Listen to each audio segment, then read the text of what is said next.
Hello guys, അപ്പം നമ്മുടെ Italy വ്ളോഗിൻ്റെ day 2യിലേക്ക് നിങ്ങൾക്ക് എല്ലാവർക്കും സ്വാഗതം. ഞങ്ങൾ ഇന്ന് പോകാൻ ഉദ്ദേശിക്കുന്നത് വത്തിക്കാൻ പള്ളിയും വത്തിക്കാൻ മ്യൂസിയം വിസിറ്റ് ചെയ്യാനാണ്.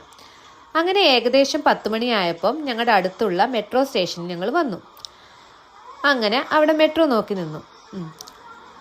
അങ്ങനെ ഏകദേശം 10-15 മിനിറ്റ് കഴിഞ്ഞപ്പോൾ മെട്രോ വന്നു. ഞങ്ങളൊരു ഏകദേശം 11 മണിയായപ്പോൾ തന്നെ വത്തിക്കാനിൽ എത്തിച്ചേർന്നു. ഈ കാണിച്ചിരിക്കുന്നത് ഇറ്റലിയിലെ ഫേമസ് സ്നാക്കായ സപ്ലി എന്ന് പറയുന്ന സ്നാക്കാണ്. അത് നല്ലതായിരുന്നു കഴിക്കാൻ. അങ്ങനെ ഞങ്ങൾ ഓൾറെഡി തന്നെ ഒരു ഗൈഡഡ് ടൂറ് ഓൺലൈനായിട്ട് ബുക്ക് ചെയ്തായിരുന്നു. അപ്പം ഞങ്ങളുടെ ഗൈഡഡ് ടൂറിൻ്റെ ടൈം എന്ന് പറയുന്നത് 2 o'clock ആയിരുന്നു. ഞങ്ങൾ ഏകദേശം 11 മണിക്ക് അവിടെ എത്തിയതിനാൽ കുറച്ച് നേരത്തെ ആയിരുന്നു. പിന്നെ ഞങ്ങൾ വെറുതെ ഒന്ന് അവിടെയൊക്കെ വത്തിക്കാൻ സിറ്റി ഒന്ന് ചുറ്റി നടന്ന് കാണാമെന്ന് വിചാരിച്ചു. പക്ഷേ നമുക്കതിൻ്റെ അകത്ത് കയറാൻ പറ്റില്ലായിരുന്നു. കാരണം ഒരു മതിൽക്കെട്ടിനാൽ ചുറ്റപ്പെട്ടതാണ് വത്തിക്കാൻ സിറ്റി, അല്ലെങ്കിൽ ലോകത്തെ ഏറ്റവും ചെറിയ കൺട്രി എന്ന് പറയുന്ന വത്തിക്കാൻ. അതിൻ്റെ ഇപ്പുറം റോമും അകത്ത് വത്തിക്കാനും. ഏകദേശം 120 acres മാത്രമുള്ള ഈ കൊച്ചു രാജ്യം. ഞങ്ങളുടെ ഗൈഡ് വരാൻ സമയമുള്ളതുകൊണ്ട് ഞങ്ങൾ ആ മതിലിൻ്റെ ഇപ്പുറം എല്ലാം ഒന്ന് ജസ്റ്റ് റൗണ്ട് ചെയ്ത് കണ്ടു. അതിൻ്റെ അകത്ത് ബസിലിക്കയും പിന്നെ അതുപോലെ തന്നെ മ്യൂസിയവും അതുപോലെ കുറേ കത്തോലിക്ക സഭയുമായി ബന്ധപ്പെട്ട കുറേ ഓഫീസുകളും സ്ഥാപനങ്ങളും ഒക്കെ അവിടെ. അങ്ങനെ ഏകദേശം 2 മണിയായപ്പം ഞങ്ങളുടെ ഗൈഡഡ് ടൂർ സ്റ്റാർട്ട് ചെയ്തു. നമ്മൾ ഓൺലൈനായിട്ട് ബുക്ക് ചെയ്ത് നേരത്തെ വരുന്നതാണ് നല്ലത്. അല്ലെങ്കിൽ നല്ല നീണ്ട ക്യൂ ആണ് അവിടെ ചെന്ന് നമ്മൾ ബുക്ക് ചെയ്യുകയാണെങ്കിൽ. അപ്പം നമുക്ക് ആ 1-2 hours ക്യൂ നിൽക്കുന്ന നമുക്ക് അവോയ്ഡ് ചെയ്യാൻ പറ്റും. അപ്പം ഏകദേശം 21 പേരായിരുന്നു ഞങ്ങളുടെ ഗ്രൂപ്പിലുണ്ടായിരുന്നത്. പല രാജ്യത്തു നിന്നുള്ള ആളുകളുണ്ടായിരുന്നു. ഗൈഡ് ഇങ്ങനെ ഫ്രണ്ടിലൊരു കൊടിയും പിടിച്ച് പോവും. നമ്മൾ ആ ഒരു കളർ നോക്കി നമ്മുടെ ഗൈഡാന്ന് മനസ്സിലാക്കാം. നമ്മൾ ബാക്കിൽ ഇങ്ങനെ നടക്കും. പിന്നെ നമുക്ക് ഈ സ്ട്രോളർ യൂസ് ചെയ്യാം. പക്ഷേ ഇടയ്ക്ക് സ്റ്റെപ്പൊക്കെ ഉള്ളതുകൊണ്ട് കുറച്ച് ബുദ്ധിമുട്ട് വരും. അത് മടക്കി കയറ്റേണ്ടി വരും. അപ്പം നമ്മൾ കയറുമ്പോൾ തന്നെ ഈ ബസിലിക്കയുടെ ഒരു മോഡൽ അവിടെ വെച്ചിട്ടുണ്ടായിരുന്നു. അപ്പം ഗൈഡ് നമുക്ക് എക്സ്പ്ലെയിൻ ചെയ്ത് തന്നു, ഏതൊക്കെ എവിടെയൊക്കെയുണ്ട് എന്നൊക്കെ എക്സ്പ്ലെയിൻ ചെയ്ത് തന്നു. അതായത് സ്വന്തമായി ഹെലിപ്പാഡ്, സ്വന്തമായി റേഡിയോ സ്റ്റേഷൻ, അങ്ങനെ എല്ലാം ഈ വത്തിക്കാൻ എന്ന ഈ കൊച്ചു രാജ്യത്ത് ഉണ്ട് എന്നൊക്കെ ഗൈഡ് നമുക്ക് എക്സ്പ്ലെയിൻ ചെയ്ത് തന്നു. പിന്നെ ഞങ്ങൾ അതിലേക്കൂടെ താഴോട്ട് ഇറങ്ങി. അപ്പം നമുക്ക് മ്യൂസിയത്തിൽ കയറുന്നതിന് മുമ്പ് ഗൈഡ് നമുക്ക് ഏകദേശം എന്തൊക്കെയാണ് അവിടെയൊക്കെയാണെന്ന് നമുക്കൊന്ന് എക്സ്പ്ലെയിൻ ചെയ്ത് തന്നു. സിസ്റ്റൈൻ ചാപ്പലിനെ കുറിച്ചും അതിലുള്ള ഓരോ ഫിഗേഴ്സും ഒക്കെ ഗൈഡ് നമുക്ക് സെപ്പറേറ്റ് ആയിട്ട് കാണിച്ചു തന്നായിരുന്നു. അങ്ങനെ ഞങ്ങൾ മ്യൂസിയത്തിൻ്റെ അകത്തോട്ട് കയറുവാൻ പോയി. അങ്ങനെ ഞങ്ങൾ മ്യൂസിയത്തിൻ്റെ അകത്തോട്ട് എൻട്രി ചെയ്തു. ഇത് തന്നെ ലോകത്ത് തന്നെ എനിക്ക് തോന്നുന്നു 2nd largest മ്യൂസിയം ആണെന്ന്. കാരണം ഒരു 3 sisters ഓഫ് ആർട്സിൻ്റെ ഒരു സംഗമം തന്നെയാണ് ഈ മ്യൂസിയത്തിൻ്റെ അകത്തുള്ളത്. ആർക്കിടെക്ചറിൻ്റെയും സ്കൾപ്ചേഴ്സിൻ്റെയും പെയിൻറ്റിങ്സിൻ്റെയും എല്ലാം ഒരു മിക്സഡ് ആണ് ഇതിൽ നമുക്ക് മ്യൂസിയത്തിൽ കാണാൻ പറ്റുന്നത്. പഴയ കാലത്ത് തീർത്ത മാർബിൾ കൊണ്ടുള്ള ശില്പങ്ങളും അങ്ങനെ വ്യത്യസ്ത തരമായ കലയുടെ ഒരു സംഗമം നമുക്ക് അവിടെ കാണുവാൻ കഴിയും. അങ്ങനെ ഞങ്ങൾ ഗൈഡ് നമുക്ക് ചില ഫിഗേഴ്സൊക്കെ എക്സ്പ്ലെയിൻ ചെയ്ത് തന്നു. ചിലത് നമുക്ക് ഗൈഡുമായിട്ട് ക്യാച്ച് ചെയ്യാൻ പറ്റിയില്ല. കുറച്ചൊക്കെ നമ്മൾ മനസ്സിലാക്കി ആ ആർക്കിടെക്ചർ ഭംഗിയൊക്കെ കണ്ടു ഞങ്ങളിങ്ങനെ നീങ്ങി. നമുക്ക് ശരിക്കും ഈ ഒരു മ്യൂസിയം ഫുൾ കാണണമെങ്കിൽ ശരിക്കും സമയം ഒരു 6 മാസം അല്ലെങ്കിൽ 1 year പോലും എടുക്കും.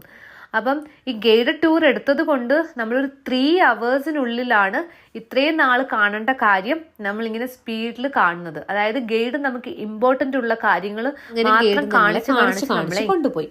ഏകദേശം 70,000 വർക്ക്സ് ഈ മ്യൂസിയത്തിൻ്റെ അകത്തുണ്ട്. അതിലെന്തോ 20,000 മാത്രമേ നമുക്ക് ആളുകൾക്ക് പ്രദർശിപ്പിക്കുന്നുള്ളൂ.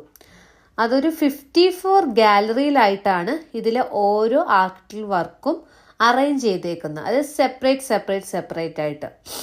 അതിൽ ഡിഫറെൻറ്റ് ടൈപ്സ് ഓഫ് റൂംസ് ഉണ്ട്. ഗാലറി ഓഫ് മാപ്സ്, അതുപോലെ തന്നെ റാഫേൽ റൂം, അതുപോലെ തന്നെ സിസ്റ്റൈൻ ചാപ്പലും കൂടെ ഉൾക്കൊള്ളുന്നതാണ് ഈ വത്തിക്കാൻ മ്യൂസിയം. അങ്ങനെ അതൊക്കെ ഞങ്ങളിങ്ങനെ കണ്ട് നടന്നു. അതിലെ പെയിൻറ്റിങ്സിൻ്റെ ഭംഗിയും അതുപോലെ തന്നെ റൂഫിലൊക്കെ ഓരോന്ന് ചെയ്തു വെച്ചിരിക്കുന്ന എൻ്റെ പൊന്നോ എന്താ ഭംഗി! അന്നത്തേക്ക് വർക്ക്സേയും ആ ഒരു ഇതൊക്കെ നമുക്ക് ഒരു ഫിഗർ വരയ്ക്കണമെങ്കിൽ തന്നെ എത്ര സമയം എടുക്കുമെന്ന് അറിയാം. അപ്പോൾ ഈ മേളിലൊക്കെ ഇങ്ങനെ പെയിൻറ്റിങ്സ് ഒക്കെ ചെയ്തു വെച്ചിരിക്കുന്നത് അത് ശരിക്കും കണ്ടു തന്നെ മനസ്സിലാക്കണം അതിൻ്റെ ഭംഗി.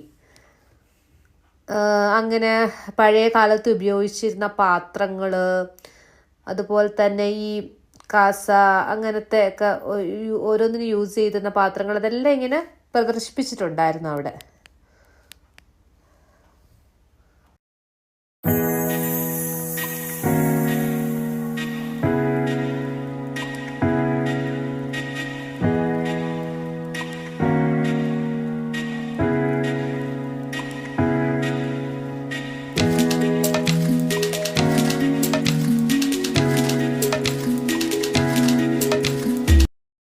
ഗാലറി ഓഫ് മാപ്സ് എന്ന് പറയുന്നത് ഞാൻ പറഞ്ഞായിരുന്നല്ലോ, അത് ഈ ഒരു റൂമിലായിരുന്നു പ്രദർശിപ്പിച്ചിരുന്നത്. അതായത് ഓരോ സ്ഥലത്തെയും ഡീറ്റെയിൽസും മാപ്സും ഒക്കെ എഴുതി വരച്ചെന്നുണ്ടാക്കി. നമ്മൾ ഇന്നത്തെ ഗൂഗിൾ മാപ്പ് പോലെ അവർ വരച്ചെഴുതി നാവിഗേഷനൊക്കെ ഉപയോഗിച്ചിരുന്നു. അത്ഭുതം തന്നെയായിരുന്നു അത് കാണാൻ. ഡീറ്റെയിൽ ആയിട്ട് ഉണ്ടായിരുന്നു ഓരോ മാപ്പും. അങ്ങനെ അതെല്ലാം കണ്ടു. ഇത് കണ്ടതിന് ശേഷം ഞങ്ങൾ നേരെ പോയത് സിസ്റ്റൈൻ ചാപ്പലിലേക്കായിരുന്നു. അവിടെ നമുക്ക് ക്യാമറ അലൗഡ് അല്ലായിരുന്നു. അവിടെ മൈക്കൽ ആഞ്ചലോ 4 വർഷം കൊണ്ട് വരച്ച പെയിൻറ്റിങ്സ് ഒക്കെ ഈ സിസ്റ്റൈൻ ചാപ്പലിൽ ഉണ്ടായിരുന്നു. നല്ല ഭംഗിയുണ്ടായിരുന്നു. 4 വർഷം ഊണും ഉറക്കവും ഇല്ലാതെ മൈക്കലാഞ്ചലോ വരച്ച ആ ഭംഗി ആ സിസ്റ്റൈൻ ചാപ്പലിൽ നമുക്ക് കാണാമായിരുന്നു. അത് ഞാൻ വീഡിയോ എടുക്കാൻ പറ്റിയിട്ടില്ല. അവർ സ്ട്രിക്റ്റായിട്ട് ക്യാമറയൊന്നും അവിടെ കയറ്റുന്നില്ലായിരുന്നു. അങ്ങനെ മറ്റ് പെയിൻറ്റിങ്സും എല്ലാം കണ്ട് ഞങ്ങളിങ്ങനെ നീങ്ങി. എന്താ അല്ലേ.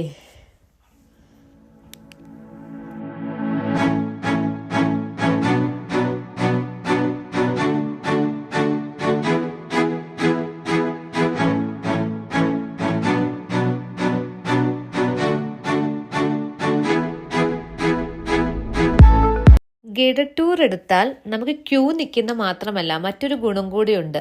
ഗൈഡ് നമ്മളെ സെപ്പറേറ്റ് ഒരു പാത്തിലൂടെ നമ്മളെ ബസിലിക്കയുടെ മുന്നിൽ കൊണ്ടു ചെന്നാക്കും.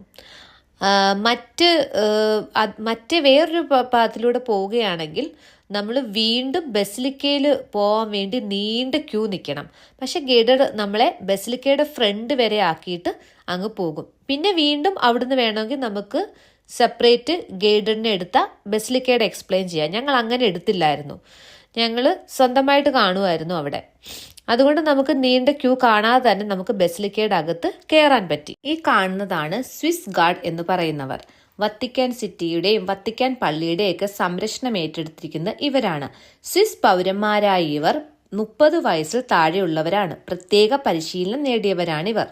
ലോകത്തെ ഏറ്റവും ചെറിയ രാജ്യത്തുള്ള ഏറ്റവും വലിയ പള്ളിയിൽ എത്തിച്ചേർന്നു. കുഞ്ഞുനാൾ മുതലുള്ള ആഗ്രഹമായിരുന്നു വത്തിക്കാൻ പള്ളി പോകണമെന്ന്. അവസാനം ആ ആഗ്രഹം സഫലമായി. നമ്മൾ യൂറോപ്പിൽ പല പള്ളികളും കണ്ടിട്ടുണ്ട്. അതെല്ലാം ബിഗ് പള്ളികളാണ്. അതിലേക്കാളും വലിയ പള്ളിയാണ് വത്തിക്കാൻ പള്ളി. നീണ്ട 124 വർഷത്തെ ശ്രമമായിട്ടാണ് ഈ പള്ളി ഇവിടെ ഉണ്ടായത്. ആദ്യം ഒരു പള്ളി ഉണ്ടായിരുന്നു. അതിൻ്റെ നിർത്തിക്കൊണ്ട് തന്നെയാണ് ഈ പുതിയ ബസിലിക്ക പണിഞ്ഞത്. ഇതിൻ്റെ എഞ്ചിനീയറും ആർക്കിടെക്റ്റും എല്ലാം മൈക്കൽ ആഞ്ചലോ ആയിരുന്നു. മൈക്കൽ ആഞ്ചലോയുടെ 75-ാം വയസ്സിലാണ് ഇതിൻ്റെ പള്ളിപ്പണി ആരംഭിക്കുന്നത്. പക്ഷേ പൂർത്തിയാക്കുന്നതിന് മുമ്പ് മൈക്കൽ ആഞ്ചലോ 82 വയസ്സിലോ എന്തോ മരിച്ചുപോയി. അതിനുശേഷം വേറെ ഒരു ആർക്കിടെക്റ്റാണ് ഇത് പൂർണ്ണമാക്കി പൂർത്തിയാക്കിയത്.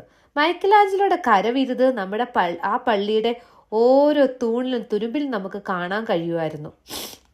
ഇറ്റാലിയൻ മാർബിളാണ് അവിടെ യൂസ് ചെയ്തേക്കുന്നത്. ഇത്രയും നാളായിട്ടും ആ ഒരു സ്മൂത്ത്നെസ് ഒന്നും ആ മാർബിളിന് കുറവില്ലായിരുന്നു. നല്ല ഭംഗിയുണ്ടായിരുന്നു പള്ളിയുടെ ആർക്കിടെക്ചറൊക്കെ കാണാൻ. നമ്മൾ ദൂരെ നോക്കുമ്പോൾ ഒരു മണ്ഡപം പോലെയാണ് അതിൻ്റെ അൾത്താര നമുക്ക് കാണാൻ സാധിക്കുന്നത്. അടുത്തോട്ട് ചെല്ലുമ്പോഴാണ് എന്ത് ബിഗാണ്. ഈ അൾത്താരയ്ക്ക് അടിയിലാണ് പത്രോസിനെ അടക്കം ചെയ്തിരിക്കുന്നത്. പത്രോസിനെ അടക്കം ചെയ്തിരിക്കുന്ന കല്ലറയ്ക്ക് മുകളിലാണ് ഈ ബിഗ് അൾത്താര പണിഞ്ഞിരിക്കുന്നത്. ഈ അൾത്താര സൈഡിൽ കൂടെ താഴേക്ക് ഇറങ്ങാൻ ഒരു സ്റ്റെപ്പുണ്ട്. അതിലൂടെ പല നാളുകളായി ഭരിച്ചിരുന്ന പൂപ്പുകളെ അടക്കിയിരിക്കുന്ന കല്ലറ നമുക്ക് കാണുവാൻ സാധിക്കും. അതുപോലെ ഈ ബസിലിക്കയിൽ അവധി ദിവസവും വർക്കിംഗ് ഡേയ്സും പബ്ലിക് ഹോളിഡേയ്സും എല്ലാം പല സമയങ്ങളിലായിട്ട് കുർബാന നടക്കാറുണ്ട്. നോക്കി വരികയാണെങ്കിൽ നിങ്ങൾക്കും അത് അറ്റൻഡ് ചെയ്യാൻ പറ്റും. അതേപോലെ ഈ പള്ളിയിലാണ് മൈക്കൽ ആഞ്ചലോയുടെ ഫേമസ് പിയാത്ത പ്രദർശിപ്പിച്ചിരിക്കുന്നത്. മൈക്കൽ ആഞ്ചലോ തൻ്റെ 22-25 വയസ്സിലാണ് ഈ മഹാശില്പം പണിഞ്ഞെടുത്തത്. നല്ല ഭംഗിയുണ്ടായിരുന്നു. പലരും അതിൽ ഫോട്ടോ എടുത്തു, ഞങ്ങളും അതിലൊക്കെ കുറച്ച് ഫോട്ടോ എടുത്തു. പിന്നീട് നമുക്ക് ഈ സെൻറ്റ് പീറ്റേഴ്സ് ബസിലിക്കയുടെ ടോംബിൽ നമുക്ക് കയറി കാണുവാൻ സാധിക്കും. 45 മീറ്റർ വ്യാസമുണ്ട് ആ ടോംബിന്. സമയമുള്ളവർക്ക് അത് കയറി കാണാം. ഇങ്ങനൊരു സ്ഥലത്ത് ഇതുവരെയുള്ള പോപ്പുകളുടെ ലിസ്റ്റായിട്ട് ഒരു റൂമിൽ വെച്ചിട്ടുണ്ടായിരുന്നു. അങ്ങനെ ഈ ടോംബിൽ കയറാമെന്ന് പറഞ്ഞല്ലോ, അവിടെ കയറണമെങ്കിൽ ലിഫ്റ്റും യൂസ് ചെയ്യാം. ലിഫ്റ്റ് യൂസ് ചെയ്തില്ലെങ്കിൽ ഏകദേശം 551 സ്റ്റെപ്പ് നമ്മൾ കാൽനടയായിട്ട് പോകണം. അല്ലെങ്കിൽ ലിഫ്റ്റ് കയറിയിട്ട് ഏകദേശം 320 സ്റ്റെപ്പ് ബാക്കി നമുക്ക് കയറി കാണാം. അങ്ങനെ ബസ്സിലേക്കൊക്കെ കണ്ടു തൃപ്തിയായി ഇങ്ങനെ ഫോട്ടോയൊക്കെ എടുത്ത് ഞങ്ങൾ അവിടുന്ന് ഗുഡ് ബൈ പറഞ്ഞ് ഇറങ്ങി. അങ്ങനെ ദൂരെ നമ്മുടെ ബസിലിക്ക കാണാമായിരുന്നു. ബസിലിക്കയും അതുപോലെ ആ സ്ക്വയറും അതൊക്കെ കണ്ടു. ഇതാണ് അവിടുത്തെ പോസ്റ്റ് ഓഫീസ്. ആ സ്ക്വയറിൽ നിന്നാണ് ക്രിസ്മസിനും ഈസ്റ്റർ സമയത്തും പാപ്പ തൻ്റെ പ്രഭാഷണം തൻ്റെ ജനങ്ങളോട് അറിയിക്കുന്നത്. അങ്ങനെ ഞങ്ങൾ അവിടുന്ന് അടുത്ത ഡെസ്റ്റിനേഷനായ ഇറ്റാലിയൻ ഭാഷയിൽ പിയാസ ദി സ്പാഗിന എന്ന് പറയുന്ന സ്പാനിഷ് സ്റ്റെപ്പിൻ്റെ അടുത്തെത്തി. ഇതെന്ന് പറഞ്ഞ പുരാതന കാലത്ത് നിർമ്മിച്ച ഒരു സ്റ്റെപ്സ് ആണ്. ഇതിൻ്റെ അടിയിൽ സ്പാനിഷ് സ്ക്വയറും മുകളിൽ ഒരു ചർച്ചും ഉണ്ട്. ഇവയെ തമ്മിൽ കണക്ട് ചെയ്യാൻ വേണ്ടിയാണ് ഇത് നിർമ്മിച്ചത്. അതിനാണ് സ്പാനിഷ് സ്റ്റെപ്പ് എന്ന് ഇതിൻ്റെ പേര് വന്നത്. ഇവിടെ ആകെ 174 സ്റ്റെപ്സ് ആണ് ഉള്ളത്. ഒരു ബട്ടർഫ്ലൈ ഷേപ്പ് മോഡലിലാണ് ഈ സ്റ്റെപ്പിൻ്റെ ആർക്കിടെക്ചർ. അതായത് ഒരു കേവും സ്ട്രെയിറ്റും ആയിട്ടാണ് ഇത് കിടക്കുന്നത്. അതിൻ്റെ മുകളിലേക്ക് പോകാനും താഴേക്ക് വരാനും ഒക്കെ നല്ല ഭംഗിയാണ്. ചുറ്റും കുറേ ആളുകളുണ്ട്. അവിടെ ഒന്ന് ഇരിക്കല് ഫൈൻ ഉണ്ടെന്നാണ് പറഞ്ഞത്. പക്ഷേ കുറേ പേർ അവിടെ സായാഹ്ന സമയത്ത് അവിടെ ഇരിക്കുന്നുണ്ടായിരുന്നു. ഞങ്ങളൊരു ഈവനിങ് സമയമൊക്കെ ആയപ്പോഴാണ് വത്തിക്കാനിൽ നിന്ന് അവിടെ എത്തിയത്. അപ്പോഴത്തേക്ക് സൺസെറ്റൊക്കെ ആവാറായിരുന്നു. ഞങ്ങളും താഴെയും മേളിലും ഒന്ന് ജസ്റ്റ് ഒന്ന് വിട്ട് നടന്നു. പിന്നെ അടിയിൽ ഒരു ഫൗണ്ടൻ ഉണ്ട്, അതിൻ്റെ ഭംഗിയൊക്കെ കണ്ടു. പിന്നെ ഞങ്ങൾ വീണ്ടും ജസ്റ്റ് മേളിൽ കയറി ദൂരെ സൺസെറ്റും ഒക്കെ കാണുമായിരുന്നു. നല്ല ഭംഗിയുണ്ടായിരുന്നു. അങ്ങനെ നോക്കി നിന്നു. അതിനുശേഷം ഞങ്ങൾ ഒരു റെസ്റ്റോറൻറ്റിൽ പോയി കുറച്ച് ഫുഡ് കഴിച്ചു. അപ്പോഴത്തേക്കും ടയേർഡ് ആയായിരുന്നു മോനും എല്ലാവരും. അങ്ങനെ പിന്നെ റൂമിൽ പോയി റെസ്റ്റ് എടുത്തു. ഇന്നത്തെ ദിവസം അവസാനിപ്പിച്ചു. ഇനി നമുക്ക് ഡേ 3 ആയിട്ട് കാണാം കേട്ടോ. Okay, till then bye bye.